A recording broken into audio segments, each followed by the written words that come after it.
فاسألوا أهل الذكر إن كنتم لا تعلمون.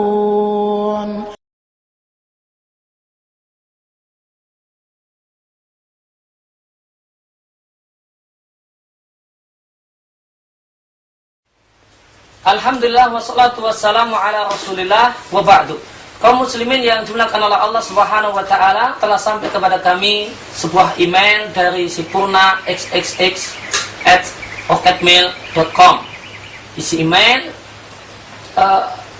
saya mau bertanya, menurut Ustadz, bagaimanakah tentang mitos jika istri hamil, suami tidak boleh membunuh binatang termasuk nyamuk?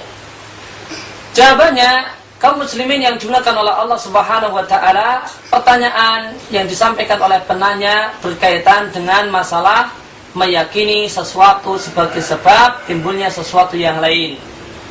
Dan ini adalah diantara masalah akidah. Dalam pelajaran akidah terdapat pelajaran tentang masalah meyakini sesuatu sebagai sebab. Dan dalam masalah ini terdapat satu kaidah penting yang patut kita ketahui dan patut kita pahami agar kita memiliki akidah yang lurus dan keyakinan yang benar.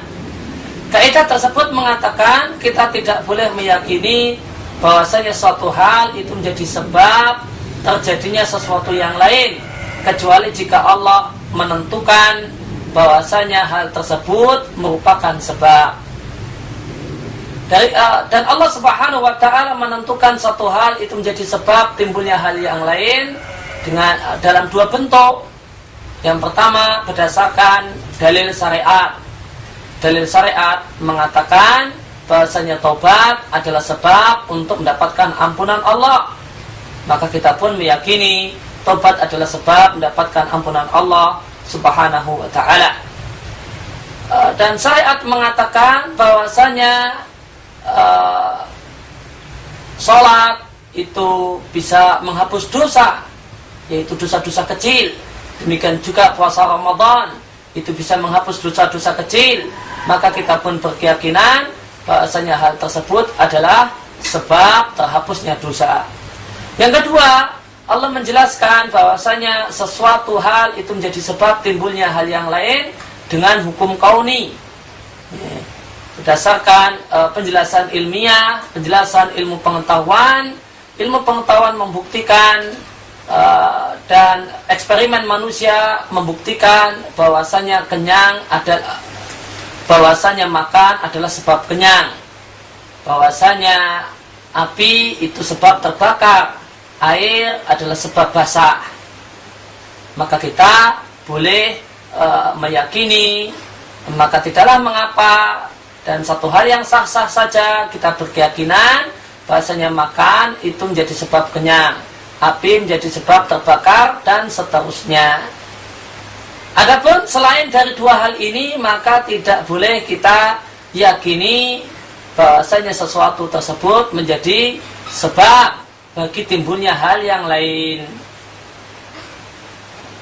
Jika kita meyakini sesuatu tersebut menjadi sebab bagi timbulnya hal yang lain, padahal tidak termasuk dalam dua kategori di atas, maka keyakinan kita ini dinilai sebagai kemusyrikan yang kecil, yang statusnya dosa besar, yang tidak kalah besar dengan dosa berzina, membunuh orang, dan yang lainnya. Meskipun dosa ini belum sampai mengeluarkan pelakunya dari Islam. Maka kembali kepada apa yang ditanyakan, yaitu keyakinan sebagian orang bahwasanya jika suami yang punya istri yang hamil membunuh nyamuk, maka ini akan jadi sebab dan berikan pengaruh kepada bayi, boleh jadi fisik bayi atau pengaruh yang lainnya.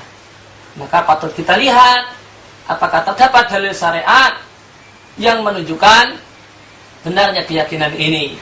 Jawabannya, tidak kita jumpai dalil syariat yang menunjukkan benarnya keyakinan ini. Yang kedua, apakah ilmu pengetahuan dan pengetahuan manusia, semisal ilmu kedokteran, membuktikan dan menyatakan bahwasanya memang hal semacam itu, perbuatan suami itu memiliki pengaruh bagi fisik janin. Ya, saya yakin jawaban dari medis, jawaban secara medis, jawaban dari para dokter adalah tidak adanya hubungan antara dua hal ini. Jika demikian, maka menjadi kewajiban setiap muslim untuk tidak berkeyakinan bahwasanya membunuh nyamuk yang dilakukan oleh seorang suami yang istrinya sedang hamil itu memiliki pengaruh bagi kondisi fisik janin.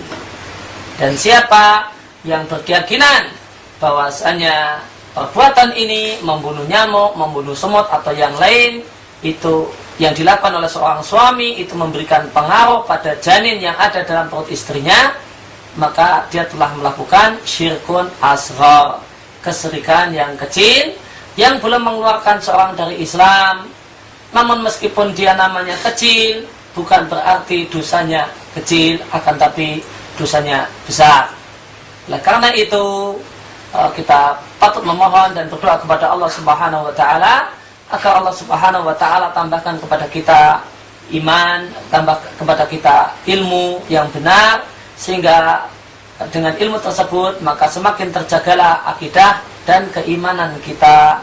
Wassallallahu ala nabiyina Muhammadin wa ala alihi wa sahbihi wasallam wa akhiru da'wana alhamdulillahi rabbil alamin.